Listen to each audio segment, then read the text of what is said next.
So ano ba talagang gusto nila? Ang tindi pala, Gusto ba nilang malinis talaga kung may katiwalian sa nagaganap sa ating bansa? O kailangan nilang sila yung maging mayorya para pagtakpan ang isang bagay na kinatatakutan nila mula't mula pa? Ito dapat yung pagtukoy, malaman na ng taong bayan kung sino-sino. May idea na tayo, formality na lang ito eh. Opo.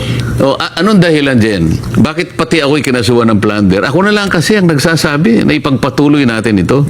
Wala nang iba. Ito yung kinatatakutan nila. Ngayon, kapag ka ito'y nagpatuloy at Opo. natukoy natin sila, yun ang gusto nilang hadlangan.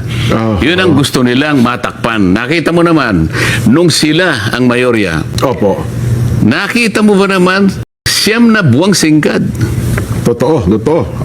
Ay Wala. kinuha niya yung Blue Ribbon Committee kung ano-anong katwiran ang ginagawa, kung ano-anong kadahilanan ng sinasabi, kesyo ganitong gagawin, kesyo pumirma muna kayo bago ipagpatuloy. Anong klaseng pagmamatuwid yun? Sa loob ng 9 na buwang singkad din, hindi siya nag-imbestiga, hindi siya nagpatawag. Napakaraming tao ang nagbo-volunteer. Natawagin niyo po kami. At gusto po namin mag-testify dyan sa Blue Ribbon Committee para makatulong po kami sa inyo. Ayaw nilang gawin yun. So, ito lamang ang dahilan. Pagtatakip. At ang pinakamabisang paraan para matakpan yan, kung hindi man gusto nilang patayin kaagad yan, ang issue na yan, sila na naman ang mayorya.